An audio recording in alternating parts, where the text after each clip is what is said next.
Bonsoir et bienvenue à toutes et tous pour cette soirée de rencontre avec Hossein Ben Abdrahman, qu'on connaît aussi sous le nom de Abou Youssouf.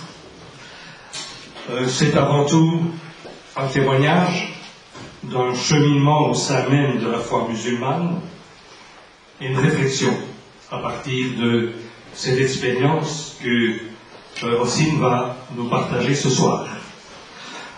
Cette conférence, nous l'avons programmée il y a 1 an, cette année avant les événements de Paris et de Bruxelles, mais je pense qu'elle a son sens et encore davantage son sens dans la conjoncture actuelle où il est important qu'on puisse se comprendre réciproquement et découvrir aussi le chemin que font un certain nombre de nos amis musulmans dans cette situation qui est aussi particulièrement difficile pour eux.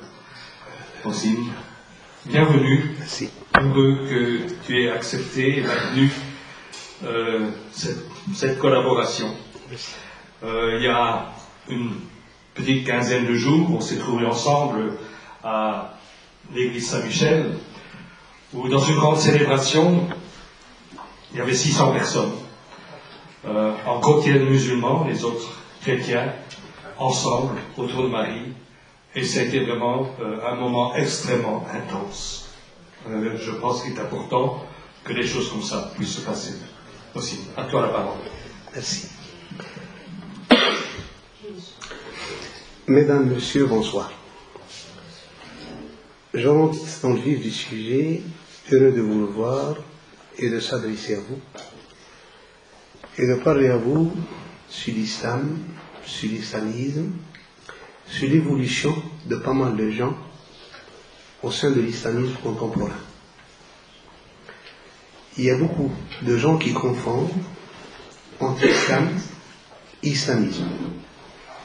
L'islam qui est une religion connue dans le monde, qui date de plus de 1400 ans, et que ses adeptes dépassent le 1 milliard sur Terre, toutes races confondues. Et l'islamisme, qui est un mouvement politique contemporain, qui date plus ou moins de plus de 80 ans.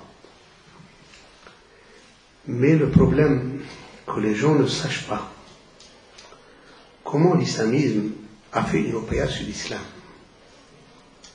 et comment, au sein de l'islamisme, une lecture littéraliste et même rétrograde, ce qu'on appelle le djihadisme ou la salafia djihadiyya, a fait une opération sur l'islamisme.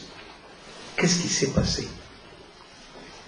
Les musulmans, dans les années 30, 40, 50, même dans leur pays d'origine, si vous regardez l'évolution de la société égyptienne, ou la société syrienne, ou la société algérienne ou marocaine, essayaient de s'émanciper, toutes en gardant les valeurs islamiques. On essaye de faire entrer les filles dans les écoles, on essaye d'avancer, on essaye de prendre pas mal de choses, d'avancer des choses. L'islamisme, quand il s'est imposé dans les années 30-40, suite son problème, il est apparu suite à ce qu'on appelle l'annulation du califat en 1924 par Mustafa Kemal Atatürk et la promulgation de la laïcité de l'État en Turquie. C'est là où en Égypte il y a eu un débat au sein même de l'école Al-Azhar où un éminent professeur à l'époque qui s'appelle Ali Abdelrazak a fait un livre, L'islam et les fondements de la gouvernance, où il a proclamé, texto, que l'islam n'a pas de pouvoir divin. Il ne transmet en aucun cas une formule de gouvernance sur les gens. Il laisse le pouvoir à la réflexion humaine, à l'évolution de l'humanité. Malheureusement, il faut le dire, dans une phrase entre guillemets, je ne sais pas l'évolution de l'Église, avec tous mes respects à mes frères chrétiens et même l'évolution du pharisaïsme et du judaïsme, avec tous mes respects aussi à mes frères juifs. Mais l'islam, c'est la religion, je peux dire en tant qu'historien, qui a souffert trop de l'utilisation à des fins politiques. Elle a trop été instrumentalisée politiquement dès le départ, dès le début. Donc chacun a voulu façonner la façon de régir les gens en essayant de donner une légitimité religieuse à sa façon de gouverner les gens, en essayant toujours de tirer cette légitimité et même des fois de contourner certains versets, certains hadiths prophétiques ou des choses, ou les utiliser à son propre profit. Et c'est l'un des problèmes. Il y a eu beaucoup de faux hadiths qui circulent jusqu'à présent dans le monde musulman. Juste, ce sont les hadiths qui vont vers le pouvoir. À l'époque, le roi d'Égypte, Fouad Ier, voulait le titre du califat, voulait devenir le calife des musulmans. Et il a fait marcher l'institution, la grande institution égyptienne Al-Azhar, pour condamner cet imam, Ma'ali Abd al-Razzaq, et même l'apostasie. Et c'est là où personne n'a osé. Les gens ont peur, c'est la peur de dire la vérité, oser de dénoncer, de dire non, on ne peut pas. Et il y a eu la naissance de la mouvance des frères musulmans. La mouvance des frères musulmans, toujours je l'ai dit et je le répète, et je l'ai dit à des frères musulmans ici en Europe qui sont connus même parmi vous, des grands penseurs qui passent pour les télévisions, que la naissance de ce mouvement était une régression par rapport à ce qui a été formulé par ce qu'on appelle les grands réformateurs. Les grands réformateurs qui étaient donc Al-Afghani et Abdou, puis on a eu les frères. Quand on m'a dit que c'est la même lignée, il dit non, ce n'est pas la même lignée. Les frères n'ont pas suivi la lignée d'Abdou et d'Afghani. Ils ont plus suivi la lignée de ce qu'on appelle Rachid Reda. Et Rachid Reda était un fondamentaliste. Il était un fondamentaliste qui n'avait rien d'être un réformateur. Donc c'est un débat qui est toujours d'actualité dans la mouvance islamiste. Et on a fait marcher les gens dans cette idée de faire revivre la califate. Et c'était un mouvement, plus ou moins, un mouvement que je peux appeler totalitaire, où on a commencé à se substituer à l'État. Eh bien, ce mouvement dans les années 50, avec les problèmes qu'il a eu en Égypte, et son évolution, il a passé un point. Ce point, c'était les idées de Sayyid Qutb dans les années 1960, exactement 66, dans son livre « Jalons sur la voie de Dieu ». Dans ce livre, il déclare l'apostasie des peuples d'Arabie, que les sociétés actuelles qui sont en Arabie ne vivent plus conformément à l'islam, ne sont plus des sociétés musulmanes, et qu'on doit même, donc il a appelé ça le uzl al-shuri en arabe, donc les quitter, ne plus vivre dessus, ou bien vivre en marge de ces sociétés-là. Et c'est l'un des problèmes que nous, la génération qui est née dans les années 50 et 60, est tombée avec cette pensée. Cette pensée, après 1967 et la défaite de l'Égypte et de la Syrie et consorts, elle a un peu s'est propagée dans le monde arabe, que le libéralisme arabe n'a pas pu donc faire évoluer le monde arabe, les socialistes arabes et les arabo-ba'athistes, les nassirismes, les concerts et même les partis politiques post-indépendance, tels que les FLN d'Algérie ou le Istiqlal du Maroc ou le Distour tunisien en consort, ne produisent plus de politique.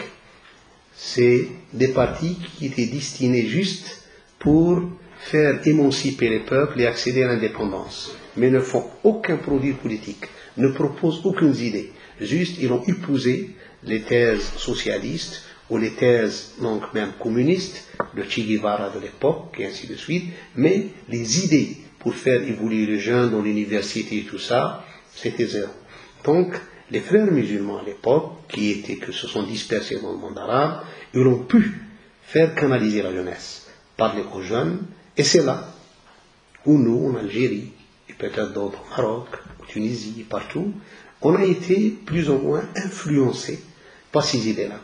Comme, n'oubliez pas, que ces sociétés-là n'étaient pas en contact direct avec la langue arabe, ni en contact direct avec l'islam, à part l'islam, le vécu, l'islam traditionnel, ou bien l'islam des Aouïas, ce qu'on appelle l'islam soufi, ou bien l'islam traditionnel des parents. Personne n'a eu les idées. Et c'est venu avec des nouvelles idées, où on donne à la personne l'idée que l'islam, lui faut des hommes. Et pour faire revenir les musulmans à donc ce qui s'est passé à leur temps, à leur grandeur de l'époque, à Grenade, et à Cordoue, et à Bagdad, et à des grandes capitales, ça passe par l'islamisme. Et on te donne une idée, qui des fois devient utopique, que dans le monde, il y a un axe qu'on a appelé l'axe de Tanger-Jakarta. C'est-à-dire qu'il faut que les musulmans se rassemblent sur terre. Et nous, à l'époque, jeunes de 16 ans, 17 ans, 18 ans, se trouvent influencés par ces idées, surtout en lui donnant des arguments religieux dont lui ne connaît pas. Il voit que ses parents ne connaissent rien. Et c'était les premiers prémices des problèmes dans nos sociétés. Les premiers prémices que la mouvance islamiste a pris comme référence religieuse l'école juridique la plus littéraliste, ce qu'on appelle l'école hanbalite, la dernière école de l'islam, donc la plus littéraliste, l'école donc la plus ou moins fermée, la moins ouverte et la moins développée, parce que les autres écoles, que ce soit l'école hanafite des Turcs ou l'école malikite qui était en Andalousie, au Maroc, en Algérie, c'est des écoles qui ont côtoyé les évolutions de l'État. Ils ont pu se développer dans leur histoire avec ce qu'on appelle l'école des finalités dans le fiqh, dans la jurisprudence donc malikite, ou dans d'autres en Turquie et au Moyen-Orient.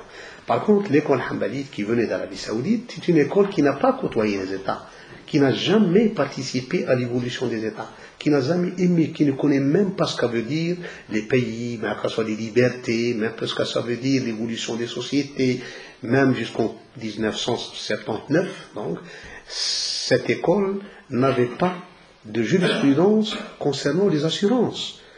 Prenez une assurance incendie et tu pouvais être quelque chose d'illicite. Prenons une assurance de voiture, quelque chose d'illicite.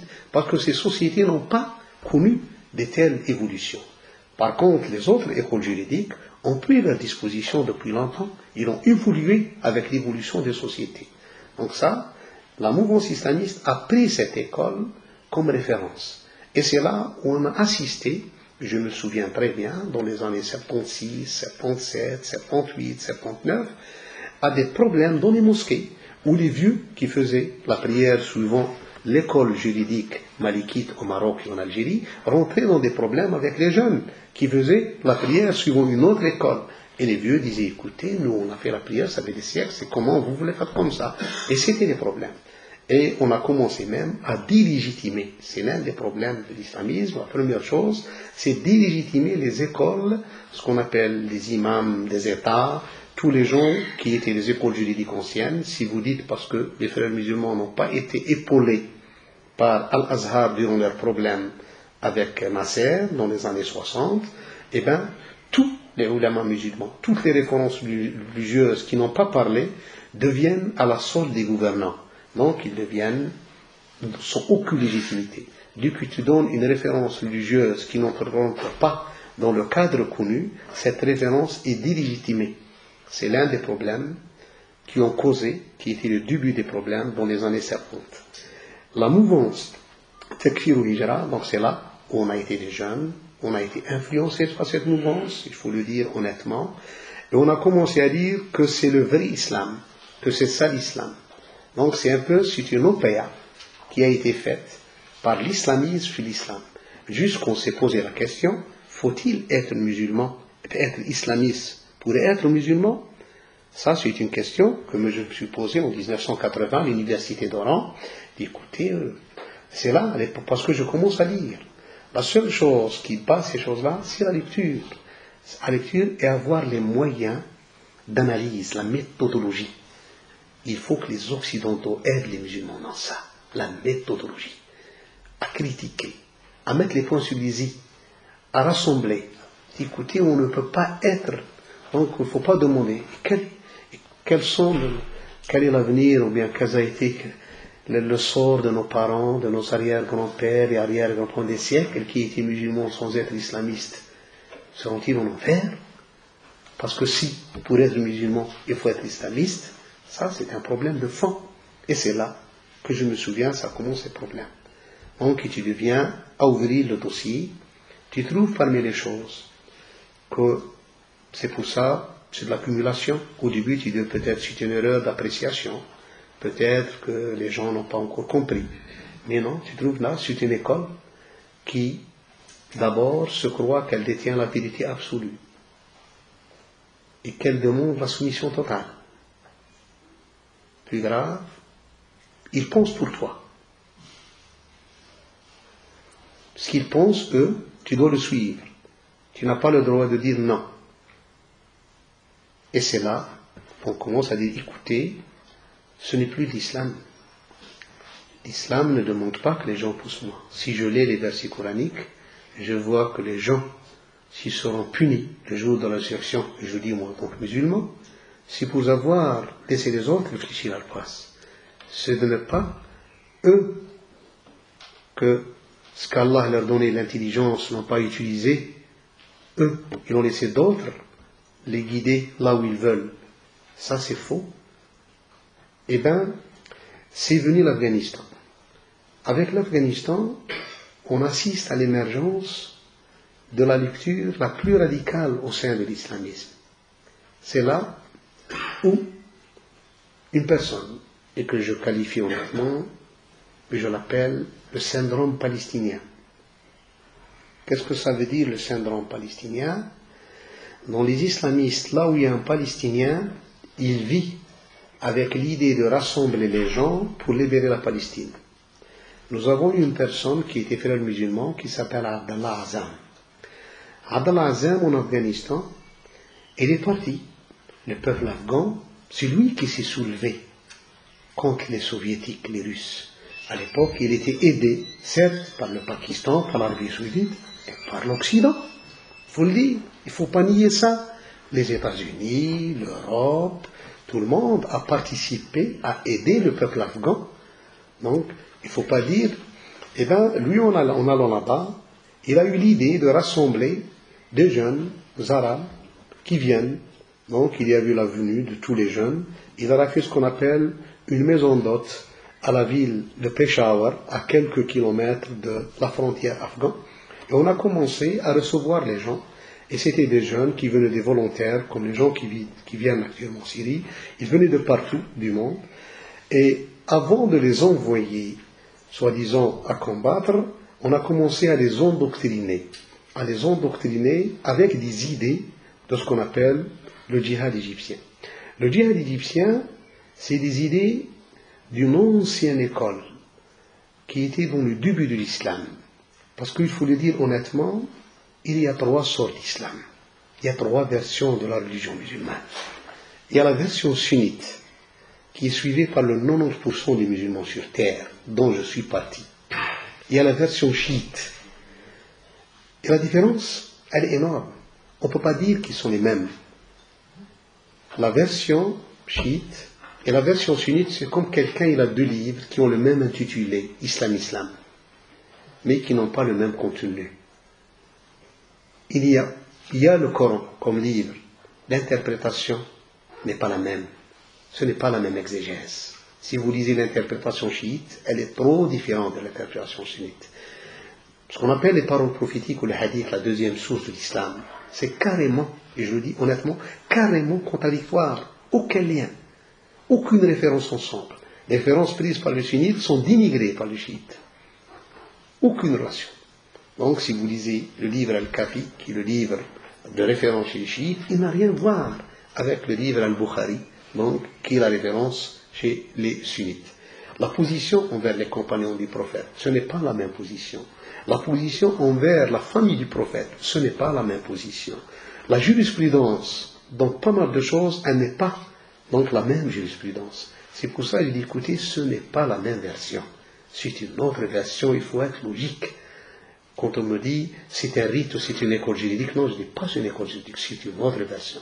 Une école juridique, c'est dans le sens, à l'intérieur de la version sunnite. On a l'école hanbalite, salafiste, tout ça, c'est des écoles juridiques au sein de la même, parce qu'ils ont le même Coran, les mêmes exégèses, les mêmes références concernant la parole prophétique, les mêmes références concernant donc les compagnons, concernant la famille du prophète. Tout ça, ils sont donc les différences, c'est concernant la juridiction, là où chaque personne donne les juridictions suivant le vécu, ce qu'il voit. Il y a une autre lecture, mais cette lecture apparaît et réapparaît, elle part et apparaît, ce qu'on appelle la lecture kharijite. Ça a été la première lecture à travers l'histoire qui a confondu la politique et le dogme. Ça veut dire on apostasie les gens suivant la décision politique. Donc on a apostasié des gens parce qu'ils ont pris des positions politiques que pour cette école n'étaient pas adéquates, donc ils sont déclarés apostats. Et cette école du djihadisme, donc, a réussi ces idées-là. Mais au lieu de dire aux gens que nous sommes des kharijites, ils se sont fait appeler en 1974 en Égypte takfir et hijra, excommunier les gens. Donc ça c'était la première. Et même ils ont commis un crime vis-à-vis d'un ministre égyptien des Habous en 1977, un vieux à l'époque, le 3 mars 1977 au Caire. Ils ont tué le cheikh d'Arabi. Il n'a rien fait de mal parce qu'il faisait partie du gouvernement de Sadat qui est parti à l'époque en Palestine, dans sa visite en Palestine. Donc ils ont tué la personne. Et bien, ce groupe-là n'a pas réussi en Égypte. Il est allé en Afghanistan, il a changé d'appellation, il a muté. Il s'est fait appeler la Salafia Djihadiyya. Et il avait des idées, il a essayé de faire un peu ce que j'appelle du jumelage entre les idées de Sayyid Qutb, qui étaient basées sur 2 points essentiels. Les idées de Sayyid Qutb étaient basées sur ce qu'on appelle la Jahiliya, où toutes les sociétés arabes contemporaines sont devenues des sociétés de l'époque pré-avant islamique, que avant l'islam ne sont plus, donc ils sont apostats, ne sont plus des sociétés musulmanes. C'est l'un des problèmes de Qutb dans son livre. Et la deuxième, c'est la Hakimiyya. La Hakimiyya, ça veut dire que les personnes qui légiféraient, où Sayyid Qutb a vu que si vous légiférez pour le permis de conduire, vous avez légiféré à la place de Allah, donc vous n'êtes plus musulman. Ça c'est faux. Ça c'est faux, religieusement c'est faux. Le problème de législation, il est connu dans l'islam, donc, où il y a ce qu'on appelle, parce qu'il y a beaucoup de musulmans qui ne savent pas, qui a 3 surfaces. Il y a ce qu'Allah a demandé de nous faire, ce qu'Allah nous a interdit, la 3e surface, ce qu'Allah n'a pas parlé, par miséricorde. Et les gens sont libres. Les gens sont libres. Et ça, c'est le 90%. Comme la charia. Qu'est-ce que c'est que la charia? 5% de la charia, c'est divin, imam d'Allah. Le 95%, c'est quoi? C'est des avis juridiques des imams. Pourquoi les idéaliser? Avis juridiques de telle personne qui a vécu au 16e siècle, au 13e siècle, au 12e siècle. Donc, tout le fiqh sous ce panel de fiqh qui fait marcher les gens, qui se sont fait exploser, vient des années 1420, 1422, Ça, c'est une période révolue. Pourquoi vous voulez faire revenir les gens où la jurisprudence s'est développée pendant les siècles de croisade, 11e et 12e siècle, et les siècles de l'invasion moghole à Bagdad qui s'est terminée en 1958 au 13e siècle? Pourquoi vous faites vivre les gens donc dans une jurisprudence qui a été une jurisprudence d'exception, et vous voulez la dire que ça c'est la justice de l'islam? Et c'est exactement cette école qui a pu faire une autre paille après sur l'islamisme, et en douceur, à la poussée les musulmans à plus d'extrémisme. Premièrement, on a commencé à mettre la démocratie en question. Est-ce que l'islam soutient la démocratie? Est-ce que l'islam soutient les élections? Est-ce que l'islam accepte ça?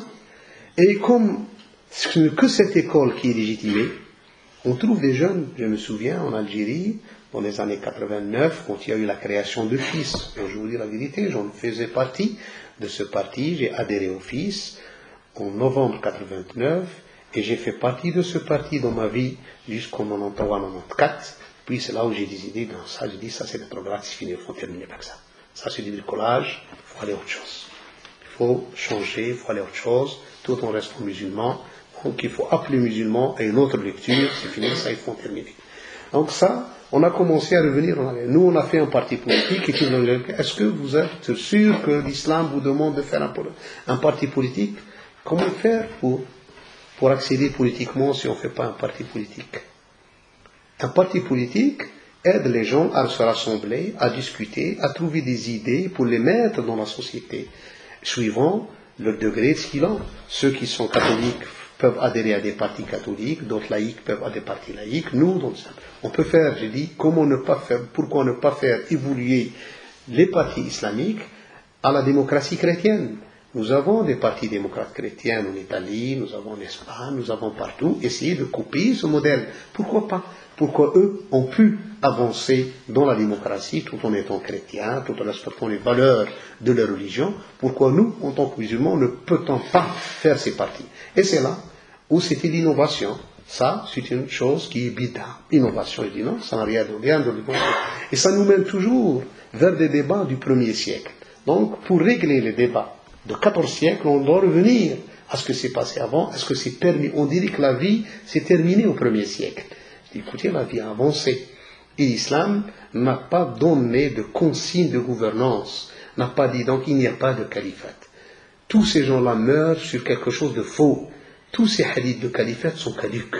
Récemment, un grand imam marocain connu dans le monde musulman, il est à Mecca, c'est Raïs Souni, qui a dit écoutez, c'est des faux hadiths. Donc ces gens-là tuent des gens pour quelque chose qui n'est ni religieux ni rien du tout.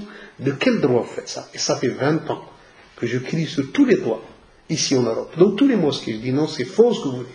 C'est faux. Vous êtes en train d'induire les gens en erreur. Mais, les années 80, ces gens-là ont avancé.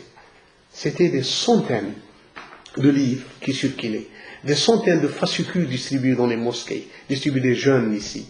Je me souviens ici à Molenbeek, dans une mosquée dont je préfère faire le nom, j'ai vu comme ça des fascicules sur la démocratie, n'allez pas aux élections, ne votez pas, c'était l'élection de Belgique à l'époque, ne faites ça. Je dis, avec cette pensée, on aura des égorgeurs à Molenbeek. Attention. Avec cette pensée, ça tout le monde le sait, et j'écris, on aura des égorgeurs à Molenbeek, vous êtes en train de nous faire des problèmes. Attention, c'est faux ce que vous dites, tout ça n'a rien de religieux.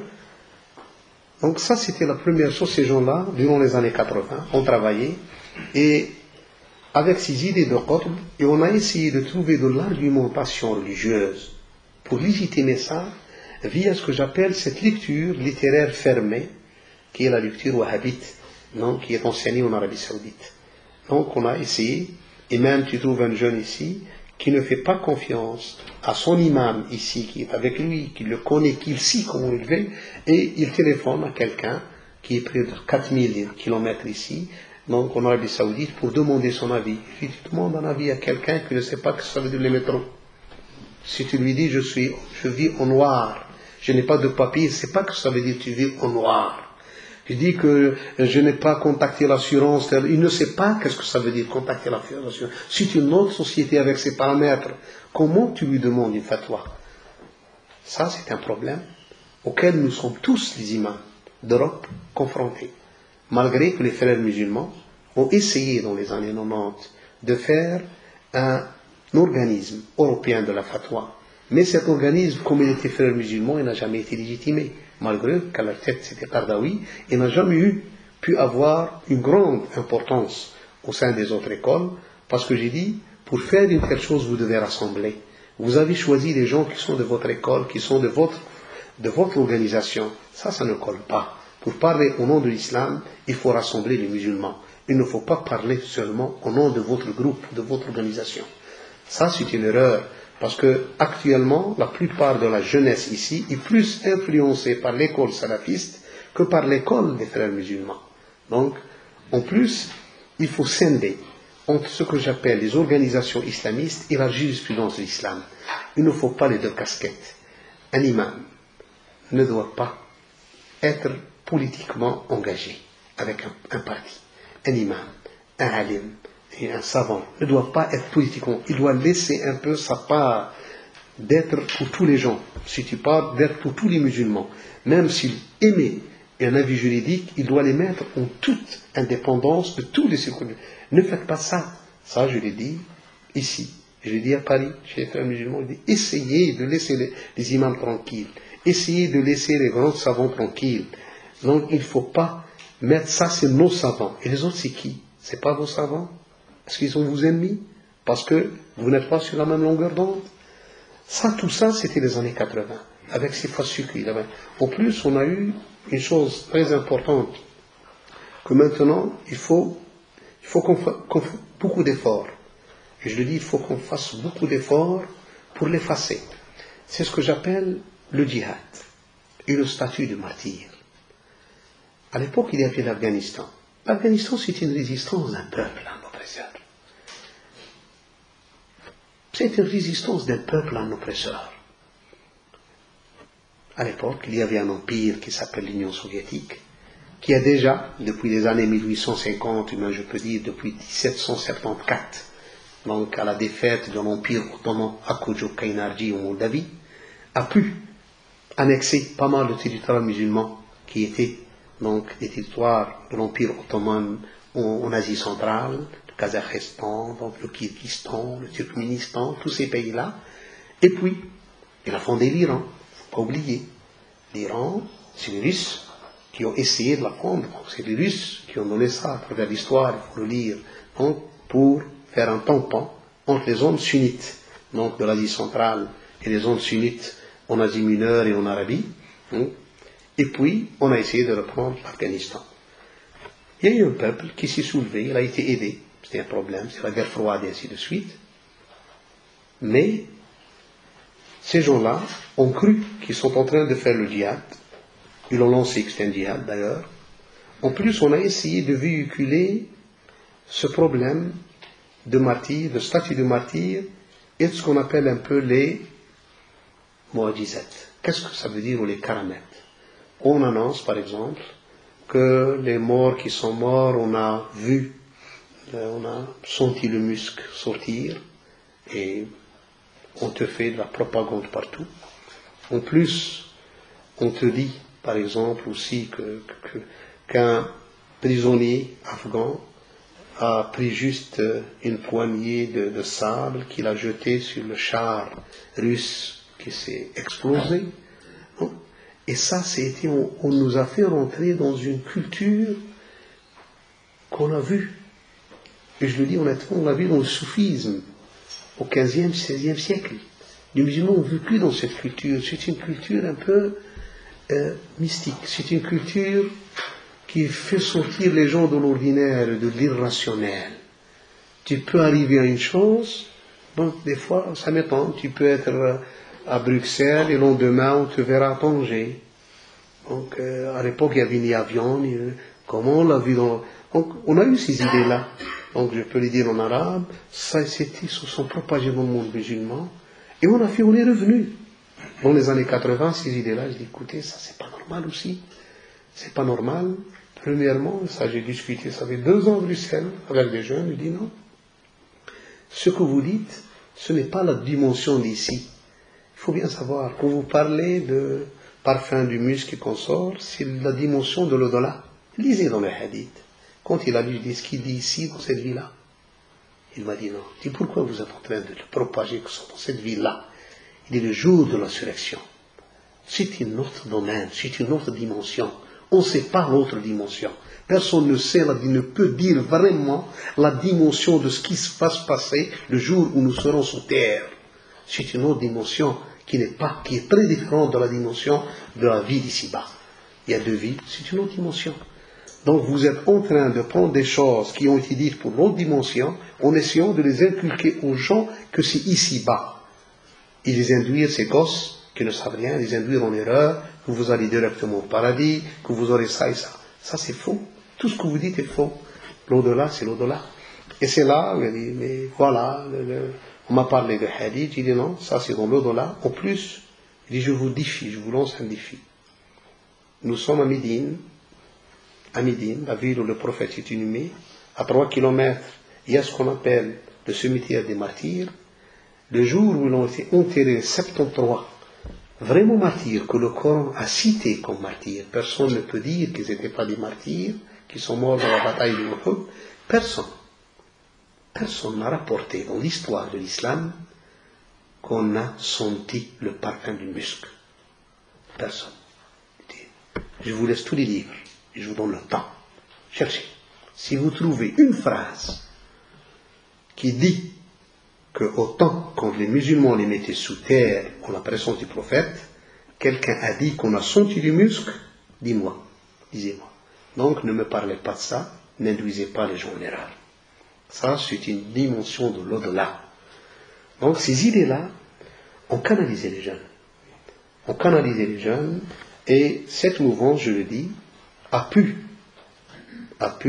faire une autre paillade sur les islamismes, ou les islamistes qui ont opté pour le changement politique, les frères musulmans, les gens du Fils, tous sont devenus eux-mêmes apostats au regard des autres, au regard de cette mouvance.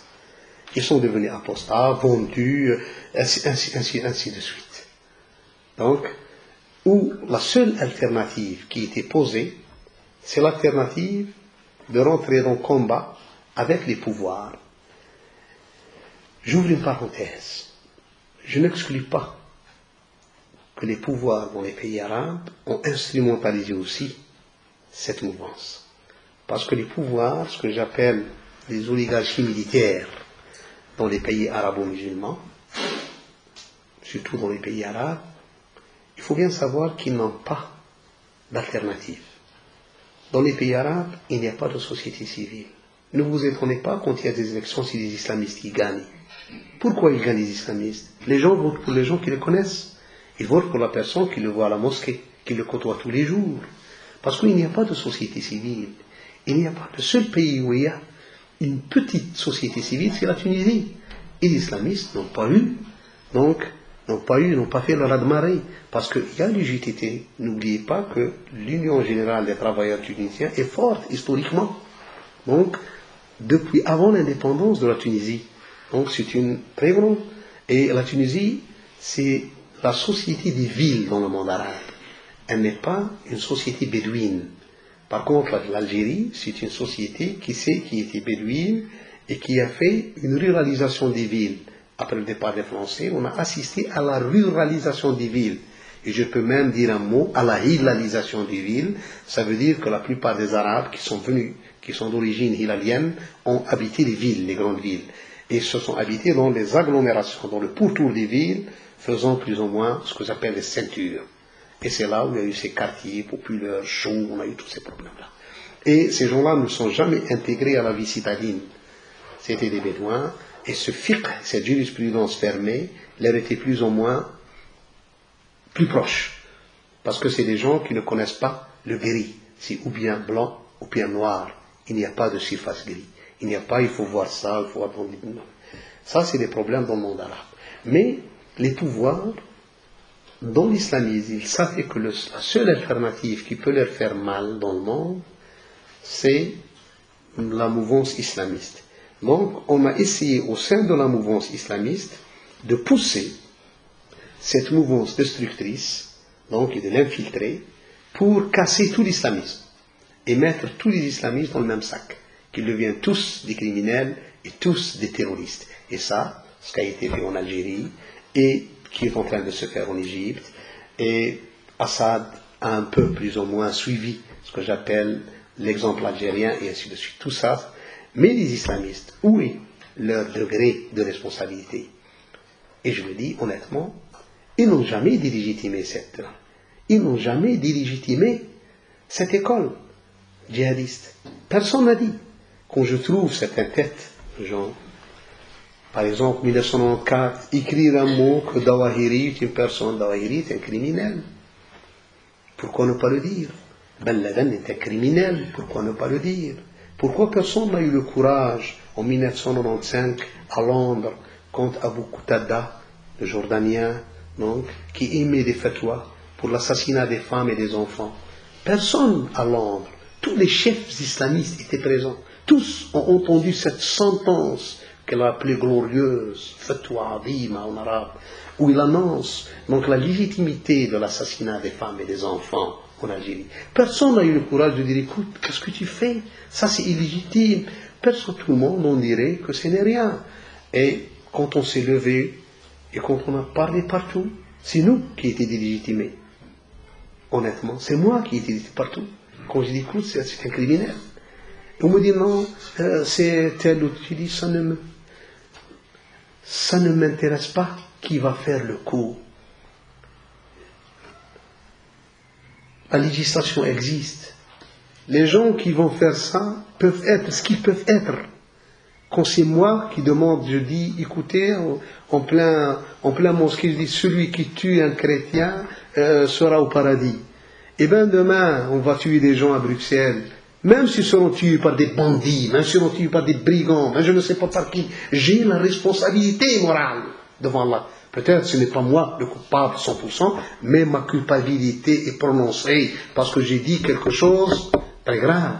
Si la personne doit être questionnée.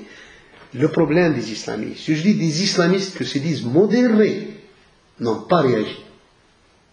Je défie de me dire que quelqu'un a réagi. Je suis un acteur de terrain. J'ai circulé toute l'Europe. Et je dis bien toute l'Europe. Je suis connu à Dublin, à Londres, Stockholm, Oslo, Copenhague, toute l'Allemagne, toute la Belgique, toute la Hollande, l'Italie, toute l'Europe. Là où il y avait des gens qui ont aimé les fatwas. Et j'ai parlé à haute voix. Je n'ai pas de double langage. Mais personne n'a parlé. J'ai écrit à des têtes islamistes. J'ai été au Pakistan. Et j'ai parlé devant tous les islamistes au niveau mondial. Tous, sans exception. Et je leur ai dit cette vérité. Écrit. Je dis parce qu'il y va de la religion. De l'image de la religion. Ça, c'est la gravité. Ça, c'est la gravité. Et c'est là où on a commencé à parler d'écouter. Il y a une justification qu'il faut revoir. Et j'ai même annoncé que l'islam a besoin d'un Jean 23. Oui, le pape Jean 23, celui qui a fait le concile de le Vatican II. Les musulmans ont besoin des réformes. Ont besoin de quelqu'un qui dit stop. Stop à cette juridiction. Stop à tout ce qui a été écrit entre les années 1000 et 1500. Et qui est toujours d'actualité, parce qu'on n'a rien produit après 1500. Je vous dis la vérité, on n'a rien produit, ni dans le domaine philosophique, ni dans le domaine religieux. Donc on n'a rien produit après 1500. Le dernier livre qu'on a produit à l'époque, c'était le livre Al-Muqaddimah d'Ibn Khaldoun. Après lui, on n'a pas écrit sur la scène. On est devenu absent. Donc le jour où on a voulu revenir, c'est pour ça que je dis ça, il y a des slogans qui mettent les gens en erreur. Quand on a dit que pour que les musulmans reviennent à leurs valeurs, ils doivent faire comme ils font les premiers, les anciens. Non. Ils doivent faire comme l'humanité a évolué. L'humanité, le jour où elle a voulu évoluer, elle a évolué par des nouvelles règles, par des nouvelles bases. Elle n'a pas lâché le christianisme. Ils ont fait évoluer le christianisme. Personne ne l'a lâché. Personne ne l'a condamné, ne l'a détruit. Mais on essaye, le pape actuellement François essaye de faire révolutionner le christianisme et de donner plus d'assises dans le monde. Et ainsi de suite. Donc il faut vraiment travailler un travail de fond. Quand on fait des choses pareilles, personne. Et c'est ça le problème qu'on a commis à travers l'histoire. C'est ça le problème.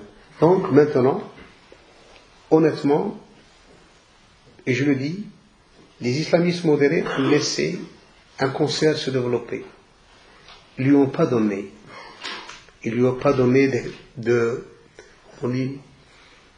sans valeur. Et que ces groupes-là vont bientôt disparaître. Mais malheureusement, c'est cette pensée qui va les tuer. Et elle est en train de les tuer. Et je m'attends dans le monde arabe. Je suis un précurseur à une vague d'athéisme. En voyant à une vague d'athéisme, le monde arabe va avoir dans les années à venir une vague d'athéisme. Parce que qu'est-ce qu'on voit actuellement? Daesh. Daesh, c'est l'horreur. Daesh, c'est un retour à des choses qui n'ont rien à voir avec l'islam. Vendre les gens comme esclaves. Ça pose problème. Tuer les gens qui vivent depuis 1000 ans et qui sont chez eux, les chrétiens d'Orient. Et je ne veux pas que les chrétiens d'Orient disparaissent, ni qu'ils viennent ici. C'est un plus pour nos peuples. Ils doivent rester avec nous. C'est leur pays. C'est là où ils ont vécu. Ils doivent rester. Ils doivent rester. Pourquoi? Pourquoi les chrétiens d'Orient seront chassés? C'est un plus. Les musulmans ne l'ont pas chassé. Il y a eu la Reconquista. Il y a eu le départ des Juifs d'Andalousie et des Arabes vers les pays du Maghreb à l'époque. Mais il n'y a pas eu de la réciprocité au Moyen-Orient. Parce qu'on a su que c'est un plus, ils sont chez eux, c'est leur pays. Au contraire, on doit leur donner leur place dans la société, citoyens complets, et accéder à tous les postes de l'État. Parce que c'est leur pays. C'est ça qu'il faut opter. Il faut opter pour une nouvelle vision. Une nouvelle vision de la place de la religion dans la société, y compris l'islam. De la place des non-musulmans dans les sociétés musulmanes. Et le pouvoir est-il d'ordre divin ou de la réflexion humaine? Ça veut dire chercher à devenir califat et imama et ainsi de suite. Sont-ils des choses imposées par Allah aux musulmans? Et le musulman, le jour de la résurrection, dans sa tombe, sera-t-il questionné? Celui qui nous dit ça doit nous donner la preuve. Au lieu de faire marcher des gosses pour se faire exploser à des fins politiques. À des fins, je dis bien, politiques. Et le voile se lèvera tôt ou tard sur les événements de Paris-Bruxelles. Qui derrière? Qui a profité du crime? Pourquoi on a utilisé des jeunes qui ne connaissent rien? Et pourquoi spécifiquement les Algériens marocains? Pourquoi spécifiquement les Algériens marocains? Ça, il faut aussi penser et repenser. Pourquoi nos jeunes, nous? Il faut revenir aux années 80. Les gens oublient que pas mal de prédateurs étaient dans les mosquées en Europe et cherchaient ces jeunes Algériens et Marocains pour les envoyer à l'époque en Afghanistan. On n'a pas utilisé pour l'assassinat de Massoud des Afghans. On a utilisé 2 Tunisiens qui sont partis de Bruxelles pour assassiner Massoud. Donc il y avait des jeunes, il y avait des gens, je le dis, et cela était payé via des gens, via d'autres gens, pour commettre de tels crimes. Donc c'est des assassinats politiques, pas plus. C'est pour ça que j'ai dit, il faut faire un travail de fond avec nos jeunes, avec les jeunes de la communauté musulmane, de la deuxième génération, leur donner les 4 vérités, leur dire, écoutez, moi, il y a des gens qui voulaient partir en Syrie, je ne suis pas contre, c'est pas moi qui décide si vous allez en Syrie ou pas, ça c'est votre décision. Mais je vous dis une chose, vous n'êtes pas martyrs, et ce n'est pas de fissabilillah. Ce n'est pas de fissabilillah. Ça n'existe pas. Allez mourir. Non?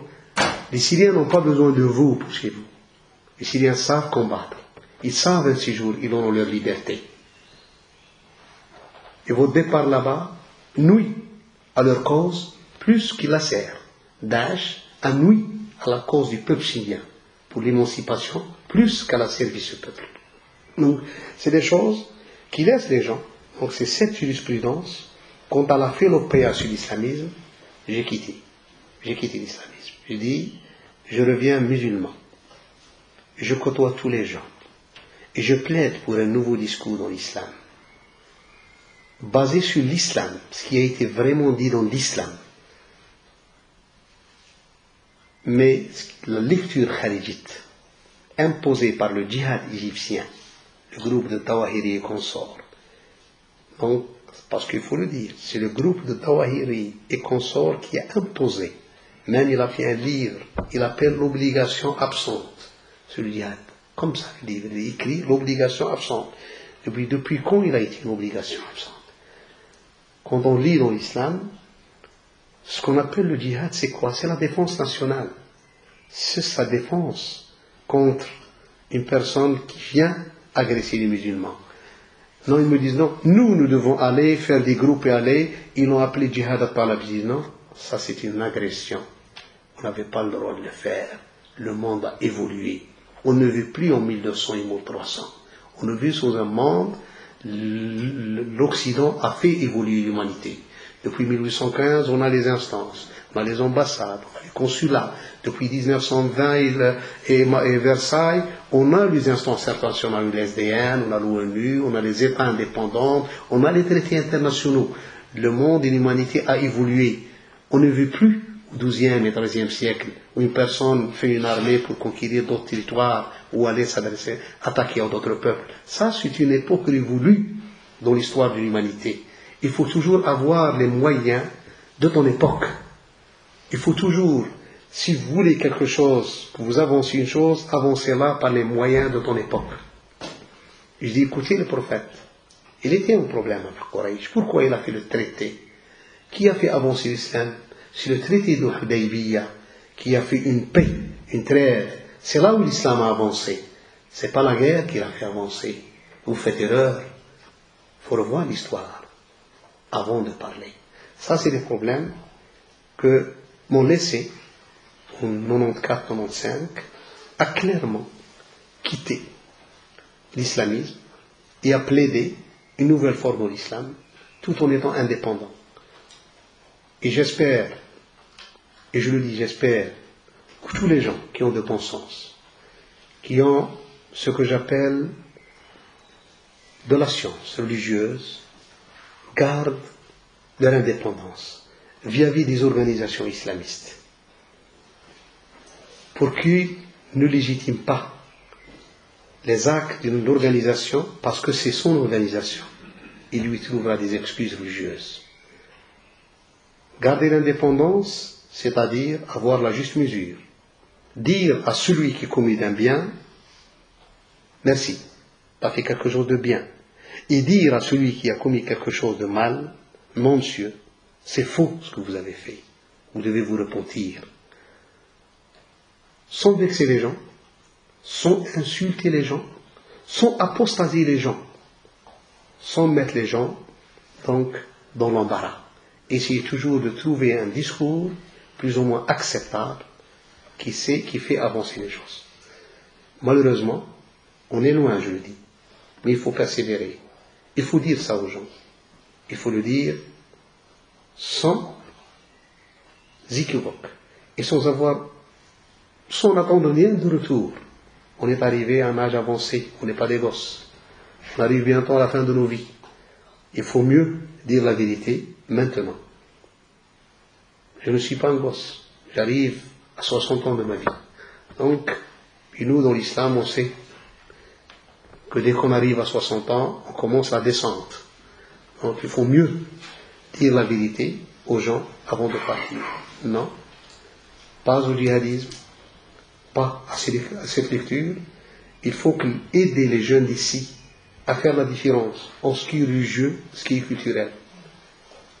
La vie n'est pas religieuse, monsieur. Elle est culturelle. N'a rien de religieux. S'habiller à l'afghan ici, c'est faux. Ici, il faut s'habiller à la belge. S'habiller comme les Belges. Clair et net. La vie, donc les habits des gens, ce n'est pas religion. On m'a dit, Cheikh, tu dis ça d'où t'as su ça? Lisez dans vos hadiths. Pourquoi le prophète n'a pas mangé ça? Qu'est-ce qu'il a dit? On lui a posé. Est-ce que c'est illicite? Il a dit non.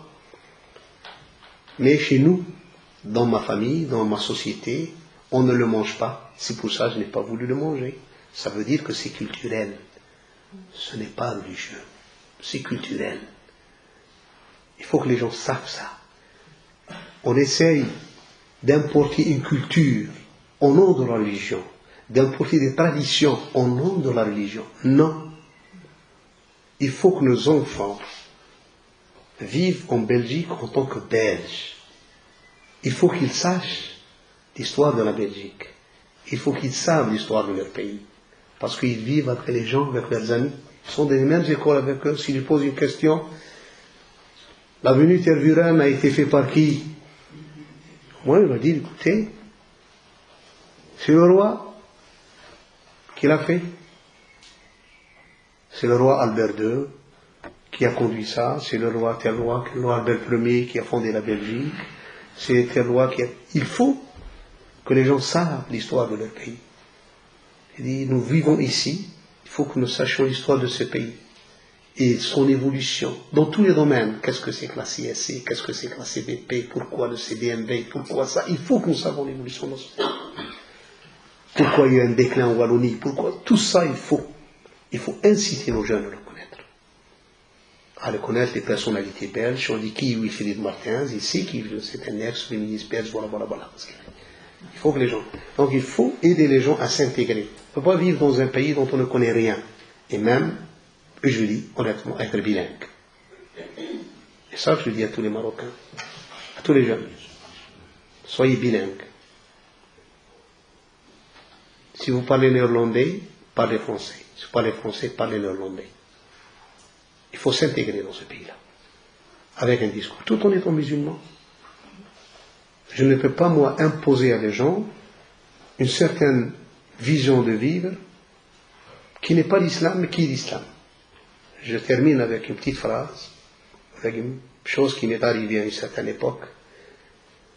Ici en Belgique, on me pose la question, si on a un cimetière ici en Belgique, l'État, est-ce qu'on doit lui demander de nous laisser le mort, comme chez nous dans nos pays d'origine, quand une personne meurt, il est à la maison, et de la maison, on le prend au cimetière. Je dis, écoutez, ça n'a rien d'islam ici. Pourquoi nous, on va demander ça à l'État? Il m'a dit, Cheikh, dans l'islam, est-ce qu'on, quand on fait quelqu'un sous terre, on le fait directement, on doit le faire dans le cercueil? Je dis, qui interdit dans le cercueil? Je dis, nous, en Algérie, on a quelqu'un qui vient à quelqu'un, on le met dans son cercueil. Est-ce que vous voulez rentrer une chose, ça, comme une demande aux autorités, que c'est la religion? Ce n'est pas normal. Ça, c'était à une époque, dans des discussions, ici, avec des élites musulmanes, ils disent non, ne le faites pas. Et vous pouvez demander, on a demandé avec le cheikh, il était vivant, cheikh Messadir, il a dit, Youssef a raison, ne demandez pas ce qui n'est pas religieux. C'est vraiment quelque chose qui est indispensable dans la vie. Essayez de la demander à nos concitoyens d'une façon plus ou moins cool, d'une façon fraternelle. Écoutez, ça, on ne peut pas la dépasser. Aidez-nous. Par contre, quelque chose qui est des coutumes, qui n'a rien à voir avec la religion, il ne faut pas faire un cahier de charge à nos concitoyens. Essayez de bien comprendre d'abord ce qu'Allah nous a demandé de faire. C'est ça, le discours qu'on doit le dire en Belgique. Je m'excuse, donc, et merci de m'avoir entendu. Merci infiniment. Et je vous dis, comme dit en arabe, Assalamu alaikum.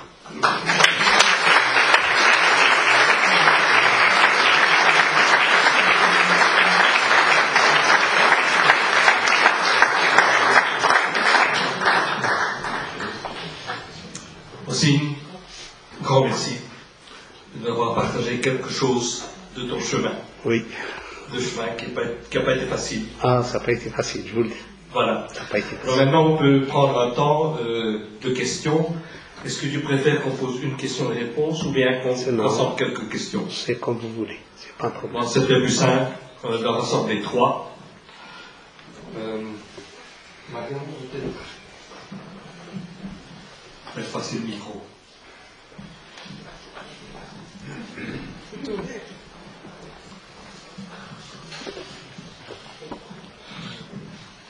Bonsoir, merci. Je ne sais pas si ma question est pertinente, mais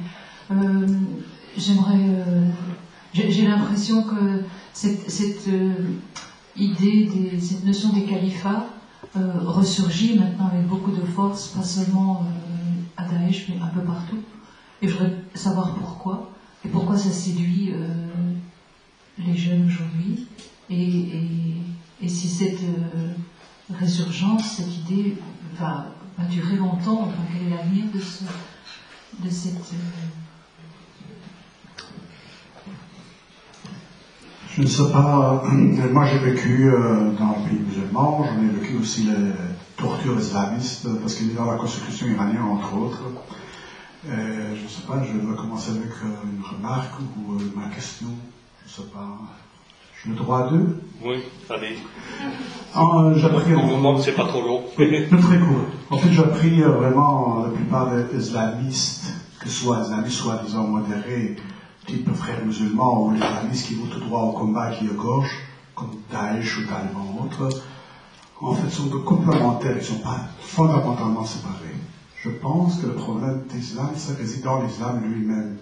On ne peut pas tricher parce que l'islam doit prendre le chemin d'évolution et aussi, un jour, accepter la réforme. Car dans le pays musulman, la vérité, je vous envoie, tout est détaillé dans le livre, pourquoi je ne suis pas musulman, ce n'est pas une insulte à l'islam, pas du tout, c'est une analyse pédagogique de l'islam, pas à pas. Le problème dans le pays islam, il n'y a pas d'égalité juridique pour les non-musulmans, il n'y a pas d'égalité de droit pour les femmes et autres. Il n'y a pas de liberté. Quelqu'un qui a des parents musulmans de quitter sa religion, il risque parfois jusqu'à la peine de mort. Et puis tous les islamistes, tous, ils recourent à des versets de Coran. Il y a pas mal de versets à partir de deuxième partie, à partir du moment que le prophète d'islam, il est une armée, ça veut dire à partir de verset de Médine, et son premier génocide en 4e année de la prophétie. Vous êtes tribus, vous plaît? De tribus de Chorésie, de les autres. Donc le problème, c'est que moi je me pose la question, est-ce que vous arrivez un jour réellement de quitter le sentier tous les savants, tous les imams, de quitter vraiment cette schizophrénie religieuse, non, c'est pas les uns, c'est toujours la chose, proposer des réformes de la religion. Voilà. Que l'islam et le Coran soient réformés. C'est ma question. Merci. Merci. Troisième. Voilà, c'est pas là. C'est juste une question très brève. Je ne sais pas si vous voulez, vous pouvez ne pas répondre. Est-ce que je peux savoir si vous êtes pour la séparation entre ce qu'on appelle la religion et l'État? Donc, grosso modo, la laïcité. Oui. Merci. Alors, je pense. Je commence par madame sur le califat. Effectivement, l'idée de califat, c'est lui. Pourquoi? Parce que les islamistes, ce projet qu'ils ont véhiculé, c'est le retour en arrière. Les frères musulmans ont véhiculé cette idée-là, le djihadisme a véhiculé cette idée-là, et on l'a véhiculé même dans l'organisation des jeunes. Un jeune de 19 ans, tu émires à Bruxelles. Et c'est qu'à l'époque, une personne m'a dit, c'est moi ici l'émir de Bruxelles, je dis, est-ce que demain, si je donne l'argent, les voitures ne rentreront pas à Bruxelles? Je dis, oui, mais je dis, réveille-toi, tu n'es pas l'émir de Bruxelles. Bruxelles, elle a un roi, elle a un premier ministre, elle a un ministre d'Intérieur, elle a des autorités, comme ce n'est pas toi ici. Tu es le chef de ton groupe, vous êtes un petit groupe, tu es le chef. Pourquoi vous employez des mots trop grands comme ça? C'est l'erreur qui a été faite par les frères musulmans contemporains. En 2013, un de leurs chefs soudanais a dit que la marche vers le retour du califat est en marche. Il dit, mais il est fou. Il est fou, il est arrivé par les élections. Pourquoi il est en train de dire une telle chose, une telle connerie? Est-ce que la religion musulmane lui dit de refaire le califat? Malheureusement, comme je vous ai dit, il n'y a pas d'écrit. Une personne comme moi, il est inconnu au bataillon, qui parle ou il ne parle pas, qui le connaît. Il n'a pas d'aura, il n'est pas épaulé, il n'est pas parrainé.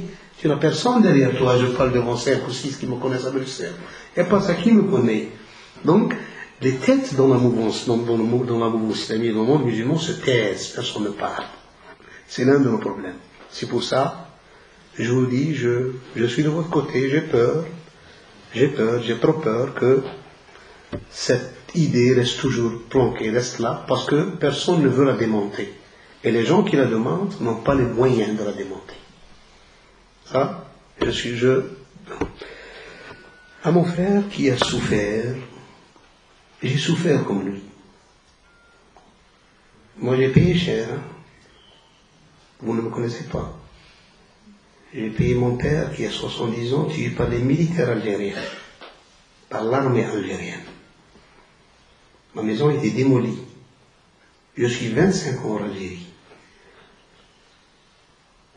Mais je n'ai pas légitimé les actes du GIA. Ils le savent, les Algériens. Tout le monde le sait. J'ai souffert de ce côté-là. Et je n'ai rien dit jusqu'à présent. Mais je me suis opposé à la violence des islamistes, malgré que j'ai subi la violence du pouvoir. Ils le savent, les gens du pouvoir. Vous pouvez les contacter. Ils donnaient mon nom, ils me connaissent très très bien. Mais je n'ai jamais rien dit sur eux.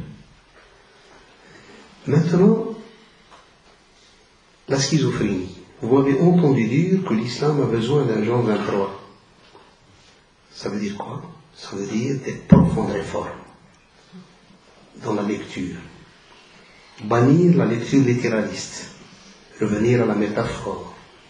Essayer de revoir beaucoup de choses dans l'islam. Je sais qu'il y a une législation qui infériorise les non-musulmans, qui infériorise la femme et son rôle. Ça, je sais. Mais j'appelle à réformer ça, que c'est fou. Je vous entendrai le dire. Mais, comme je vous ai dit, il faut, pour arriver à ce que vous dites, à faire des réformes, donc tout ça, il faut une force capable de faire ce changement dans le monde musulman. Concernant votre question, madame, je suis le premier à défendre le principe de la laïcité. Et je vous dis plus, il y a une part de laïcité dans l'islam qu'on doit montrer aux musulmans. Je défends la séparation des pouvoirs entre la religion et l'État. Et ce qui a fait évoluer la Turquie, c'est la laïcité. Ce qui a fait évoluer la société tunisienne actuellement, c'est la laïcité. Et ce que fera évoluer toutes les sociétés musulmanes, c'est la laïcité. Il faut demander. Donc moi je ne veux pas le retour au califat, ni à l'Empire ottoman, ni au sultanat. Il faut scinder. Donc il faut pousser le monde musulman à accepter la culture laïque. Ça dépend de la laïcité. Vous avez de la laïcité fascisante aussi? Non, je ne veux pas la laïcité qui est vraiment, comme je dis un peu... On peut dire que c'était Attila qui est proche de thèse d'Hitler. Non, je ne parle pas de l'Atatürk, je parle de la laïcité. Je ne parle pas de l'Atatürk. Je parle de la laïcité. Elle a fait évoluer la société turque. Qu'on veuille ou non, il y a une administration en Turquie qui ne falsifie pas les élections. Alors, dans les pays arabes, le grand problème, c'est l'administration qui falsifie tout. On n'arrive à plus faire confiance dans certains pays, même aux documents officiels. Donc, c'est un problème de fond. Donc, moi, je ne suis pas pour Atatürk, parce que je suis pour la laïcité, parce que je vois que la laïcité fait évoluer les sociétés. Donc, faire ce qui est de domaine religieux, faire ce qui est de domaine politique. Il n'y a pas eu de laïcité. Oui, on ne discute pas.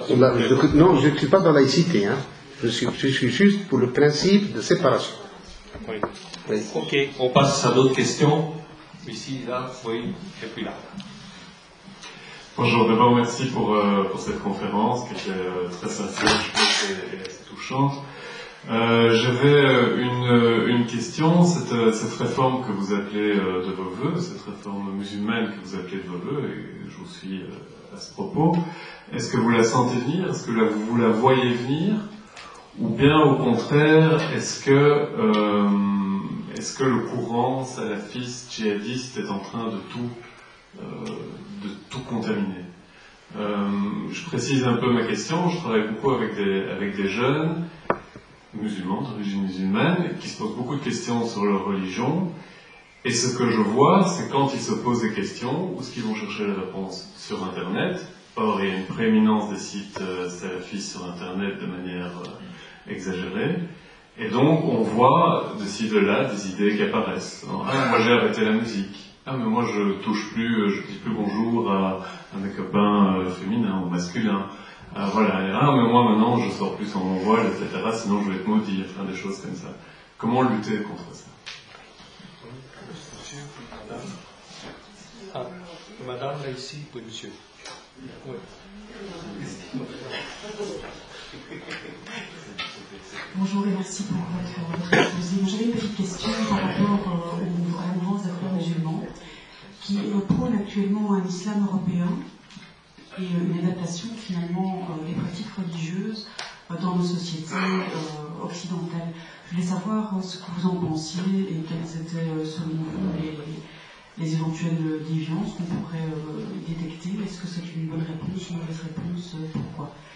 Et juste une toute petite question, et ça rejoint sans doute la question de monsieur ici, c'est de savoir dans quelle mesure vous intervenez éventuellement auprès des jeunes, quels conseils leur donneriez-vous, ceux qui justement sont plus prompts à entendre une réponse d'ordre salafiste djihadiste.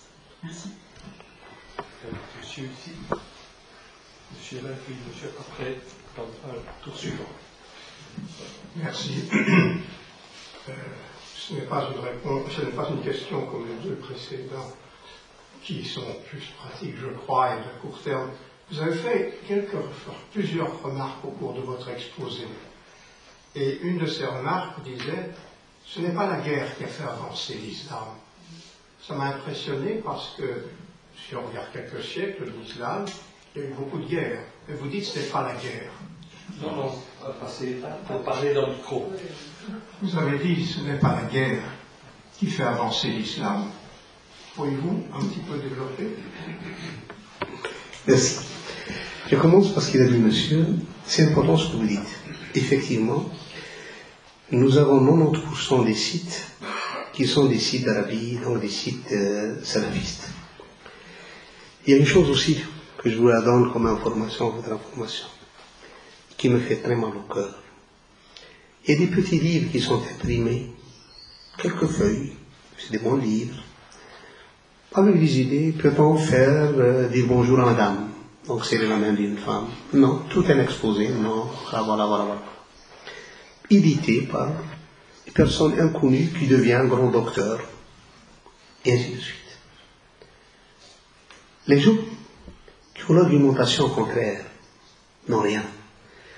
Si les chiites, à travers l'histoire de l'islam, ont pu couper le système catholique d'avoir ce qu'on appelle une pyramide, un ayatollah, tel marja, la marjaya. Chez les sunnites, il n'y avait pas ça. Mais il y a une chose que les gens oublient. Depuis 50 ans, depuis les années 70, on assiste à quoi?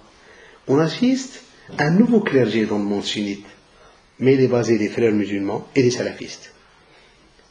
Dans les conférences qui sont tenues par les salafistes dans le monde musulman, si tu n'es pas salafiste, tu n'es pas invité, tu n'es pas connu.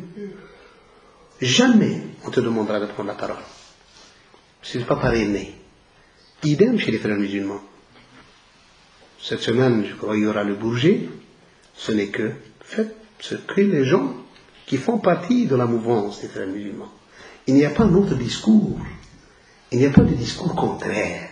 Il n'y a pas de discours opposant. On n'invite pas un laïc. On invite la personne qui dit, moi j'ai quitté l'islam, voilà, vous êtes schizophrène. Allez, répondez-lui. On n'invite pas ces gens-là. On n'invite pas un chrétien. On n'est pas un juif. Donc il n'y a pas de discours contraire. Et ces gens-là ont fait une opéra. Et cette opéra, comme on ne sait pas légitimer des gens, tels que les imams de des choses comme ça, ne sont rien. Ils n'ont même pas. Il peut écrire. Il peut faire un site. Qui le finance, le site? On a honnêtement, moi j'ai des centaines d'heures sur le net.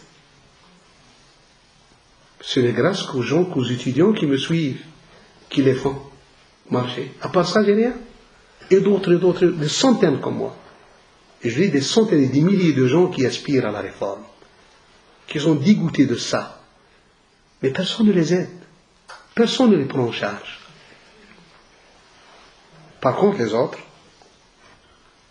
il n'a qu'à écrire 3 ou 4 fatwas, elle est mettre sur le net, elle marche, elle est publiée, elle est marchée, elle est évoluée. C'est pour ça, je rejoins votre avis et l'avis de la sœur, il y a un problème de fond. Il y a un problème de fond. Problème de fond, il n'y a pas de moyens. Nos frères marocains, et je veux dire nos frères, nos amis marocains, malikites, nous ont fait un conseil des ulama marocains. Je ne cesse de crier à mes amis, que je les connais, c'est mes frères, je les supporte. Écoutez, imprimez. Je vous dis ensemble aussi, il y a quelque chose qu'on n'a pas appris de vous. Je parle pour nous, les Maghrébins, les Marocains, Algériens, Tunisiens.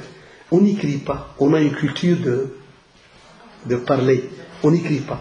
Les moyens orientaux écrivent. Il faut le dire. Donc nous, on n'écrit pas. Je le dis honnêtement, ça, ce que je vous dis, vous êtes connaisseurs. Donc ça, c'est un problème que je trouve sur le net. Écoutez, eux, ils écrivent. Nous, on n'écrit pas. On peut parler des heures. Mais on ne peut pas rester des heures à écrire. On n'édite pas. Et tout ça s'envole, les paroles s'envolent. Mais les écrits restent. Donc ça, c'est des problèmes. Je dis, écoutez, il faut qu'on édite. Il faut qu'on édite, il faut qu'on parle. Ça, il y a un problème. Ça, je le dis.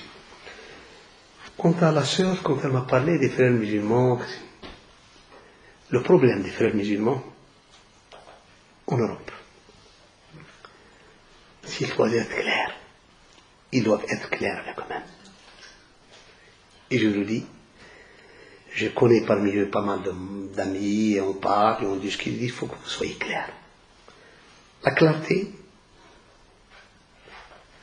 c'est que vous êtes ici, en tant que musulmans européens, frères musulmans, il faut éclaircir ça.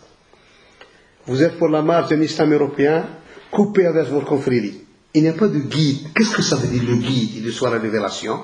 C'est un prophète. Qu'est-ce que ça veut dire le guide? Guide. Qu'est-ce que ça veut dire guide? Il doit trancher, il doit parler. Qu'est-ce qu'il reçoit? Si vous êtes dans un parti démocratique, quelqu'un il lit démocratiquement. Qu'est-ce que ça veut dire guide? Coupez avec ça. Il faut que vous soyez clairs avec nous-mêmes. Nous sommes des musulmans européens, nous n'avons plus de relations. On les connaît. Même cet islamisme, faites-le évoluer à l'international socialiste. De quel droit le guide égyptien peut commander ce qui va se passer chez les frères musulmans au Bangladesh? Il connaît le Bangladesh, lui. Ça, c'est l'idée du califat que la dame a dit. Parce que vous vivez dans l'utopie. Vous vivez dans l'utopie. Vous ne vivez pas la réalité. Comment quelqu'un en Égypte qui s'autoproclame guide peut avoir donc une même mise sur une organisation en Malaisie, les frères musulmans malaisiens, indonésiens, marocains, algériens? De quel droit ça? Ils sont chez eux, dans leur pays. Il y a des États. Stop à ces organisations donc, qui ne sont plus nationales, qui veulent avoir. Donc, stop à ça. Il faut qu'ils soient clairs. C'est ça ce que je leur demande, c'est cette clarté. Et récemment, je suis intervenu ici à Bruxelles, chez eux, et je leur ai dit ça, clair et net. Sortez. Sortez, si vous optez pour une autre approche. Nous sommes des musulmans européens, voilà. Et optez aussi pour une législation qui n'est pas rigide. Donc vous avez, durant 40 ans, vous êtes responsable au sein de la communauté musulmane dans le monde sunnite d'avoir propagé le hanbalisme. Maintenant, laissez les Marocains leur malikisme. Laissez les Marocains, laissez les Turcs à leur hanafisme. Laissez chaque région comme on l'a vécu. Les Iraniens, les Imamites, chacun vécu suivant ce qu'il connaît. Pourquoi vous voulez même imposer ce rite comme on voulait le faire, un rite universel, avec une lecture trop littéraliste. Donc les frères musulmans, c'est pour ça, quand ils l'ont commis, ou bien ils ont fait des institutions. Donc pourquoi l'union des mosquées d'Européens, l'union de ça européen, l'union de l'organisation, pourquoi tout ça? Est-ce que vous êtes combien en Europe? Ils l'ont fait, ça fait 2 ou 3 ans, une réunion ici, pas loin de ce coin-là, à 300 mètres. Au nom de toute l'Europe, on a fait venir le Jazeera, mais personne n'en a entendu à Bruxelles. Qu'est-ce que c'est que ça? Soyez honnête avec vous-même. Vous parlez de grandes organisations, vous voulez affilier à l'Union européenne, demander l'aide de la Commission européenne, ainsi de suite, alors qu'au sein de la communauté, vous êtes quasi absent. Chacun doit reconnaître sa place. Si je suis quasi absent de la société, je dis non, je n'ai pas vraiment cette aura au sein de la communauté. Je dois savoir ma place, où elle se termine. C'est ça ce que je demande aux frères musulmans. Mon ami qui m'a posé cette question, ce que je voulais dire à ces jeunes-là, quand on a parlé de la période du prophète de l'islam, il a dit le prophète de l'islam, quand il est allé à Hudaybiyah, à l'année 6, il est allé avec 1600 personnes. Il a conclu un traité. 2 ans après, quand il y a eu un autre problème, avec lui il y avait 10 000. Il dit voilà, la progression de l'islam ne s'était pas faite quand il était en temps de guerre. C'était au temps de paix qu'il s'est fait. Donc c'est là, j'ai dit écoutez, essayez de sortir de la culture de la guerre. Faire sortir les gens de la culture de la guerre. L'Europe a fait son évolution au XVIIIe siècle. Et ça, c'est une vraie chose c'est une vraie phrase que le cardinal Zadeh à une certaine époque. Il a dit les musulmans sont en retard de siècle. C'est ça ce qu'il a dit. Il n'a pas tort. L'Europe a pu régler pas mal de choses internes et évoluer. Et les gens sont maintenant en train de revenir en arrière. On fait tuer les gens pour le califat, qui est une chose très... et d'autres aussi font marcher les gens pour l'imamat. Donc aussi pour les choses, je ne sais pas. Donc, faites sortir les gens de cette utopie. Laissez les gens vivre leur temps, leur vie, leur époque, et donnez-leur la liberté. La liberté du culte, il faut la donner aux gens. Il faut dire aux musulmans, pas question de tuer les gens s'ils se sont apostasiés. Ça n'existe pas. Les gens sont libres de croire s'ils croient. Pourquoi il y a le problème de ce qu'on appelle dans l'islam des hypocrites? Si je ne te laisse pas t'exprimer vraiment ta foi, c'est moi qui te fais hypocrite. Pourquoi tu es condamné? Tu es libre d'exprimer ta foi. Tu n'es pas musulman, mais tu es citoyen. Donc, mais ces idées-là, comme je vous ai dit, il faut du temps, il faut les propager, il faut en parler. Et j'en suis conscient, il faut persévérer. Parce que quand on a commencé à parler de ça, on a été apostasié. On a été, je dis, soumis à d'intenses critiques. De tout part. Mais après 20 ans, il y a unanimité. Il n'a pas tort. Il a dit la vérité. Et je vous le dis, il faut persévérer dans ce discours-là. Merci. Oui, monsieur là-bas. Et puis madame. Ça va?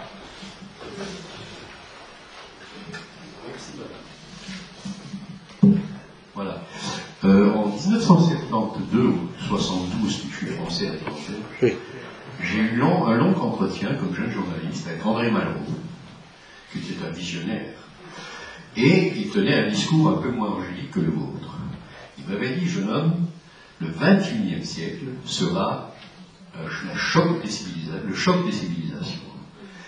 Et il m'a expliqué quelque chose de très intéressant, ce que vous n'avez pas fait tout à l'heure, mais évidemment, quand vous parliez plus de votre parcours et de la sortie de la religion islamisme, enfin pas de la religion islamisme, bien sûr, je suis tout à fait d'accord. Vous avez cité quelque chose tout à l'heure que je ne sais pas si les gens connaissent bien le sujet, de ce qui est en train de se passer en Syrie, en Irak, suite au départ des Américains, suite à Saddam Hussein, etc., et entre les sunnites et les chiites. Je crois que ce serait très intéressant d'expliquer aux gens ce qui se passe actuellement avec l'Arabie Saoudite, la Turquie, comment les Saoudiens, sunnites en majorité, comment ils manipulent, si vous voulez, l'Occident pour arriver au résultat final qui sera, je le répète, le choc des civilisations au XXIe siècle. Nous sommes loin, je suis tout à fait d'accord avec vous, il faudrait évidemment éduquer par la culture, l'écriture, nous sommes tout à fait d'accord. Bon courage. Alors je voulais également vous féliciter pour votre courage personnel. Je ne sais pas si c'est comme Salman Rushdie, si vous avez une fatwa, mais vous prenez beaucoup de risques, à mon avis. Et je vous respecte pour ça. Il faut beaucoup de courage pour ce que vous êtes en train de faire. J'étais d'ailleurs étonné, vu le monde qu'il y a, qu'il n'y ait pas un policier ici à l'entrée. Il y en a, pas tant mieux. Non, je ne plaisante pas. Vous savez très bien ce que je dis. Voilà, donc je voulais savoir, est-ce que vous êtes d'accord avec cette phrase de Malraux, pour résumer, est-ce que nous allons entrer dans un choc de civilisation comme les chrétiens au Moyen-Âge? On brûlait les gens, on les écartelait, comment faire l'Arabie Saoudite? Voilà. Qui eux mènent Daesh. Voilà. Oui, merci.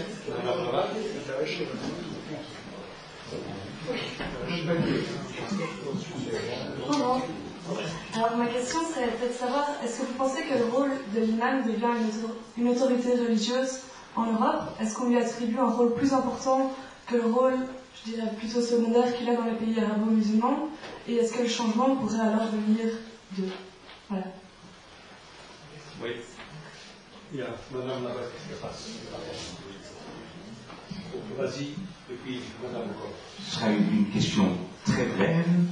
Je vous cite, je m'attends à une vague d'athéisme dans le monde arabe. Quels seraient déjà les signes précurseurs de cet athéisme-là?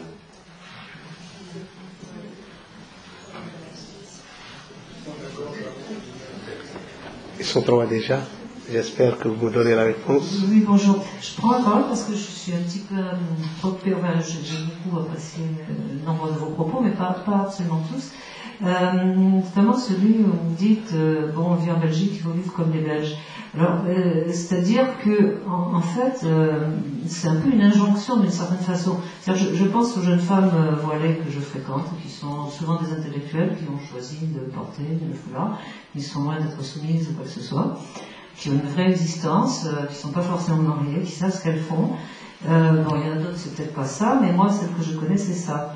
Donc, je veux dire, il y a quand même la notion de liberté, de choix, par rapport, après, on peut interpréter, et je pense que les femmes auraient tout intérêt à travailler l'interprétation du voile en islam. Parce que, bon, ça se discute. Jusqu'à maintenant, c'est des hauts et des bas masculins qui ont interprété. Et bon, si on pourrait revoir l'interprétation très clairement, à mon avis. Mais en attendant, celles qu'ils font en toute sincérité dans une optique spirituelle, je ne vois pas pourquoi on leur dirait vous devez ressembler aux Belges.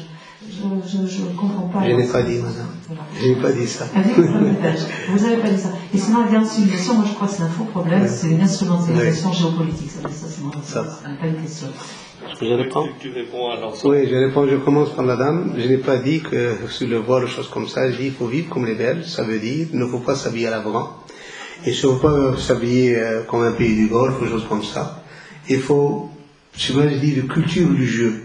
Ce qui rentre dans le domaine du jeu, les musulmans doivent le faire. Ils doivent demander à leurs autres concitoyens, donc en toute pratique, voilà, c'est une chose dont nous ne pouvons pas. Donc, c'est quelque chose qui est une obligation religieuse. Par contre, ce qui est de culture, tout ce qui rentre dans la culture et dans les traditions et tout ça, donc de nos pays d'origine et ça il faut pas en parler. Moi, mon fils, il m'a dit que mes amis participent à l'église Saint-Nicolas, il était dans une école catholique flamande. J'ai dit oui, tu participes avec eux. Il y a des fêtes qui sont devenues universelles, elles ne sont plus à caractère religieux 100%.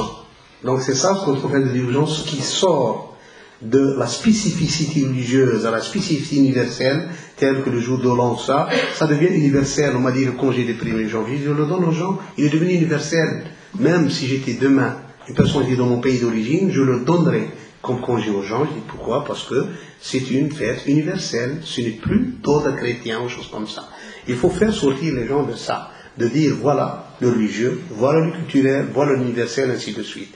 Donc je n'ai pas insinué au voile, madame, et je n'ai tout le respect pour les gens, donc celles qui portent le voile volontairement, donc c'est une femme complète, je la salue, et aussi celle qui ne porte pas le voile volontairement, et une femme complète, je la salue, je n'ai aucun problème, ni avec celle-ci, ni avec l'autre.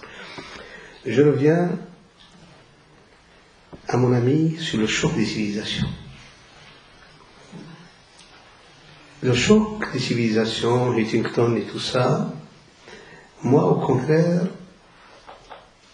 votre analyse que le Moyen-Orient et le monde arabo-musulman va vivre une guerre qui va durer peut-être, je ne vais pas dire la guerre de 100 ans ou la guerre de 30 ans que l'Europe a vécu, mais une grande guerre, et c'est une guerre d'ordre confessionnel entre les sunnites et les chiites. Pour le moment, les chiites sont mieux préparés, il faut le dire, donc dans tous les domaines. Ils remportent la première manche en Irak et en Syrie, au Liban. Même on parle de ce qu'on appelle l'arc-en-ciel chiite, donc qui passe de l'Iran, l'Irak, la Syrie, la Liban, et descend jusqu'au Yémen, donc ils le voient. La chiitisation de certaines régions d'Afrique, il ne faut pas oublier que le chiisme avance au Sénégal, avance au Nigeria, en Algérie, au Maroc. Donc, et le sunnisme commence aussi à dire qu'est-ce que c'est que ça. Parce qu'au début, pas mal de sunnites ont plus ou moins appuyé la révolution iranienne en croyant qu'elle est contre les Américains, qu'elle est contre tout ça, mais maintenant on voit que c'est un projet plus ou moins chiite, de chiitiser la société.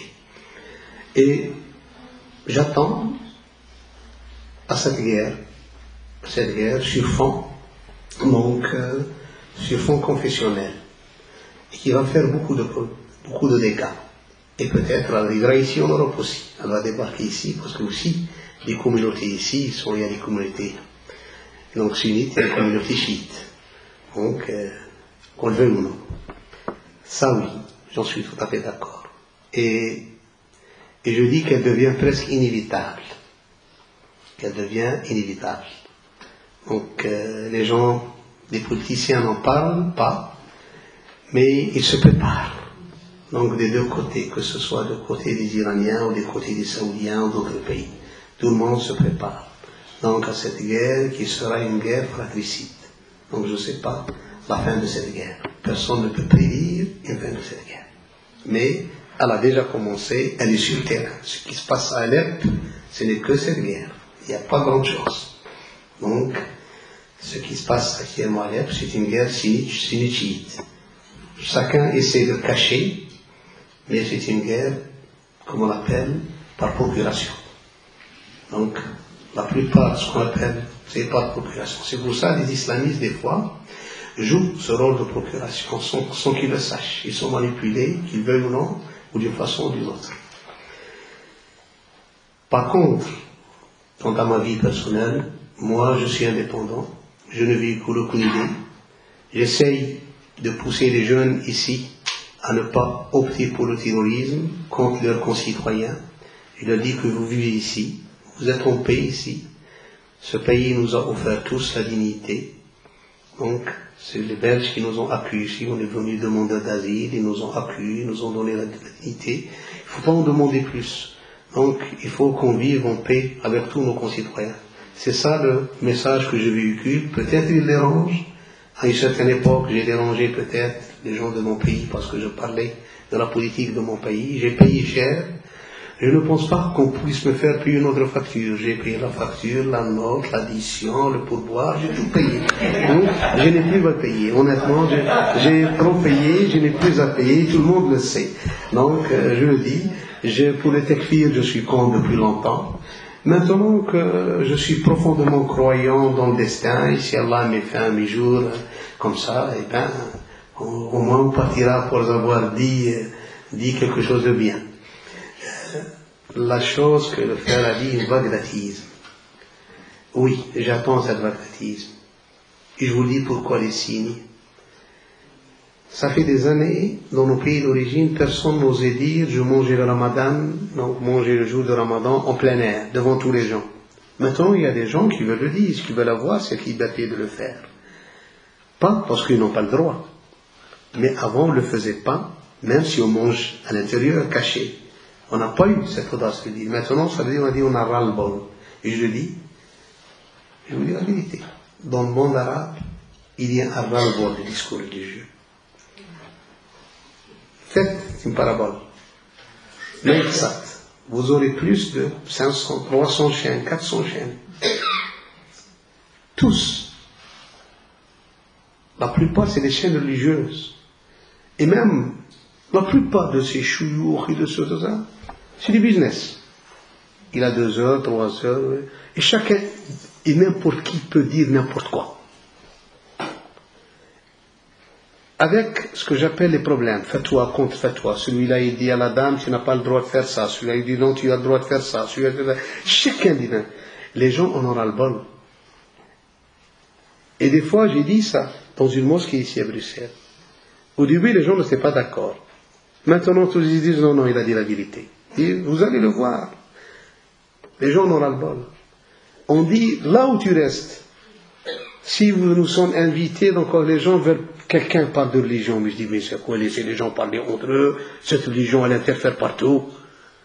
Même dans une réunion, si on veut faire mariage, il faut que quelqu'un vienne parler de religion. Si on fait là, quelqu'un vient parler de religion. Si on va... Arrêtez ça. Il n'y a pas que ça. Il n'y a pas que la religion à parler dans la vie. Il y a beaucoup de choses. Essayez de trouver d'autres sujets de discussion. Rentrez dans le Facebook. Ce n'est que des idées religieuses, de matin au soir. Il y aura le revers de la médaille. Et ça, je le dis. Il y aura le revers de la médaille. C'est pour ça que j'attends les gens, on n'arrive pas. Comment vous, musulmans, les autres musulmans, vous, peux-tu me dire pourquoi Nosra et Daesh s'entretuent? Ils ont le même projet. Le khalifat, le blabla, tout ça ensemble. Pourquoi ils s'entretuent? Et les autres, et les autres, et les autres. Pourquoi les organisations islamistes, ils sont plus ennemis les uns des autres que ennemis de leurs vrais ennemis, soi-disant. Et ainsi de suite. Donc ça veut dire qu'un jour, les gens vont être sûrs que c'est de l'instrumentalisation politique dans la religion, et il y a d'autres qui vont dire, non, ça c'est la religion, j'en ai marre de tout ça. Et c'est ça, je dis, j'attends à une vague d'athéisme qui va secouer le monde musulman. Peut-être je me trompe. Nos frères au Caire disent qu'ils observent cela à l'heure actuelle. Merci. Oui. Ça, merci, je ne suis pas au courant. Donc, Question encore? Oui. Ici? Oui. Et puis là?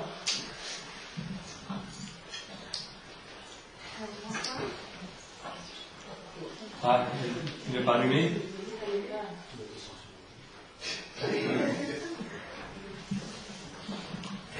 Bonsoir. Salam alaikum. Ah, Un grand merci en tout cas pour votre intervention. Je pense que moi personnellement, elle m'a été très utile.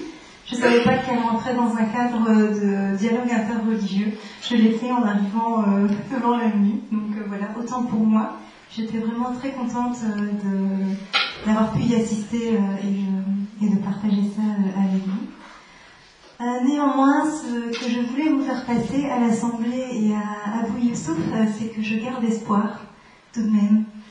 Parce que ce qui m'amène à être ici aussi, c'est, malgré tout ce qui se passe et l'ouverture, c'est vraiment la porte ouverte aussi à tous les amalgames. Et en tant que citoyen musulman, c'est vraiment pas évident.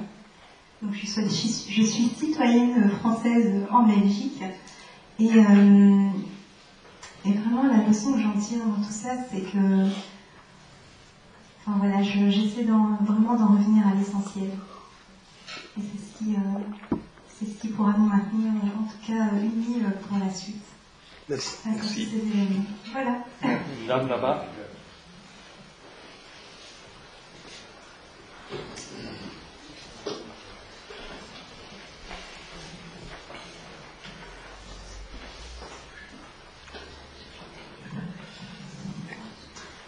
Bonsoir, merci d'abord pour votre intervention.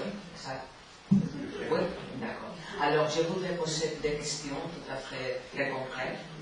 D'abord, la question de que, si bien il y avait toute l'histoire à partir des années 60, 70, 80, qui a fait toute la semence de cet islamisme, si à ce jour-là, maintenant, derrière l'adage et toute cette sorte d'islamisme, il y a un vrai islamisme derrière, ou sont tout juste des forces cachées sur le slogan de l'islamisme qu'on profite de ces semences qui ont été mises sur terre à partir de ce moment-là.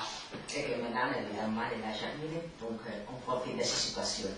Et la deuxième question, c'est que tout à fait d'accord avec ce que vous avez parlé, de que la jurisprudence, que c'est dans les pays arabes, du Moyen-Orient, c'est-à-dire de l'Arabie Saoudite et des Émirats. Je ne connais pas l'Arabie Saoudite, mais bon, par hasard, j'ai eu la chance de connaître l'Émirat d'Al-Fujirat, les plus petits de tous. Et j'ai pas la sensation, oui, ils sont, on dira, intégristes à l'essence de qu'ils sont des lignes assez fermées dans l'islam, mais on n'a pas une sensation de que le peuple se sent pas bien, donc comme d'autres pays comme l'Afghanistan ou l'Iran ou la Syrie, on voit clairement qu'il y a les chiites et les sunnis. Là-bas, on habite, on est bien, et on ne pose pas question sur l'islamisme ou pas l'islamisme. Et c'est pas que, on dira peut-être le peuple est dans sa dictature, oui, mais on ne sait pas qu'ils sont contre ou qu'ils voudraient s'en sortir. On trouve qu'on habite en paix dans ces sortes de monde et tout ça passe bien. Donc, pourquoi, si ça c'est un lien de profit à l'extérieur ou de faire la conquête à l'extérieur, cacher des ennemis, je ne sais pas si je me suis expliqué qu'est-ce que... J'ai pas bien compris, honnêtement. Voilà, je vois. Donc, d'un côté, si l'islamisme d'aujourd'hui ne se cache pas derrière des idées, mais ils sont payés pour pas de vrais musulmans. Je pense que oui, et si les Émirats, ils sont mécontents avec ces situations de jurisprudence. Non, les Émiratis, je vous réponds directement, l'Émirat n'est pas impliqué. L'Émirat des Arabes Unis, elle a eu un problème avec les frères musulmans. C'est un problème que les gens ne le connaissent pas. Ce que la famille royale qui commande les Émirats a eu un problème avec les frères musulmans en 2012. Ce problème, elle a accusé les frères musulmans en tant que confrérie d'avoir essayé d'influencer les jeunes émirs. Il y a eu des problèmes au sein des familles. C'est pour ça que l'émir Mohammed Ben Zayed fait la guerre aux frères musulmans. Et d'ailleurs, les Émirats ont été derrière le coup d'État en Égypte et ainsi de suite.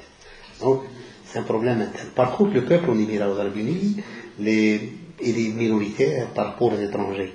Donc, c'est pour ça qu'on ne voit pas. C'est un pays hyper développé, donc les droits sont là. On ne voit pas. Le seul problème qu'il y a, c'est qu'on a accusé les frères musulmans d'avoir essayé de séduire certains petits émirs, donc jeunes et tout ça. Et c'est ça qu'il y a un problème entre les frères musulmans et les Émirats arabes unis. Ça, ce qu'il y a en Iran. Mais les Émirats ne jouent aucun rôle concernant l'islam hors dans le monde. En plus, ils suivent le rythme malikite. Ils sont plus proches du Maroc dans leur religion, l'Algérie, tout ça. Donc ils suivent le même rythme qui est dans les pays du Maghreb. Puis il y avait encore... Non, il y a la sœur qui m'a questionné sur les imams. Oui, voilà. Pour les imams, honnêtement, je dois vous avouer la vérité. Les imams ne peuvent pas jouer un rôle ici en Europe. Il faut des imams d'ici, qui sont bien formés ici. Le grand problème qu'on a ici maintenant en Belgique, que la plupart des imams ne parlent pas français convenablement et ne parlent pas néerlandais. Pourquoi il y a eu tant de jeunes qui sont partis en Syrie, d'Anvers, de Vilvoorde, de Maclem? Problème de la langue. On n'a pas pu les joindre. On n'a pas pu parler avec eux avant de partir. On n'a aucune influence sur eux. Comme le frère l'a dit, ils vont directement sur le net. Ils se contactent sur le net. Ils parlent en néerlandais. On n'a pas. Qui a fait qu'un ignorant, tel que Fouad Belkacem de Sharia pour Belgium, pu rassembler les jeunes, parce que lui, il a eu le verbe. Il a eu la langue néerlandaise, mais il ne connaît rien de l'islam. Il n'a jamais peut-être lu 2 ou 3 livres dans sa vie. Le problème, il est là. La plupart des imams, maintenant, ne peuvent pas jouer ce rôle. Ils ne sont pas vraiment, comme on dit, aptes pour le mot. Ils peuvent connaître l'arabe, ils peuvent connaître la religion, mais ils n'ont pas le verbe, ils n'ont pas le moyen de communication avec les jeunes. Les jeunes d'Anvers ne sont pas arabophones. Ils sont néerlandophones et chez eux à la maison berbérophones. Leurs mères ne connaissent pas l'arabe. Ceux du Vilvoorde, idem. Donc c'est pour ça qu'il y a un problème de communication donc, entre eux. Et c'est un des problèmes que le gouvernement belge aussi doit réfléchir à l'instauration d'un système ici en Belgique de formation des imams, des aumôniers de prison, des aumôniers dans les hôpitaux, ainsi de suite. Donc ils travaillent ensemble. C'est le seul moyen pour que l'imam ne soit pas une autorité. Il faut le dire, l'autorité restera l'autorité compétente. Il n'y a pas d'autorité religieuse sur les gens. L'autorité, ça sera toujours le bourgmestre et le ministre intérieur, donc l'autorité officielle du pays. L'imam jouera un rôle de guidance, un rôle de pouvoir enseigner les jeunes, les mettre sur la bonne voie, donc leur donner des conseils pour qu'ils s'inscrivent dans la légalité, ainsi de suite. C'est le travail qu'il doit le faire. Donc donner une bonne culture d'éducation aux gens. Pas ça, il ne peut pas faire plus. Il ne doit pas être lui l'autorité. Il ne faut pas confondre. L'autorité restera l'autorité compétente du pays. Et voilà. Merci. Aussi, un grand merci. Oui. Merci infiniment.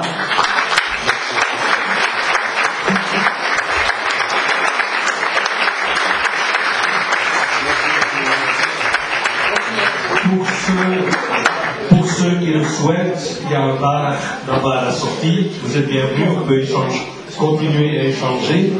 Avec cette conférence, on termine le cycle de notre forum de cette année et nous préparons les propositions pour l'an prochain. Bonne soirée à tous, à toutes. Merci d'être venus. Merci.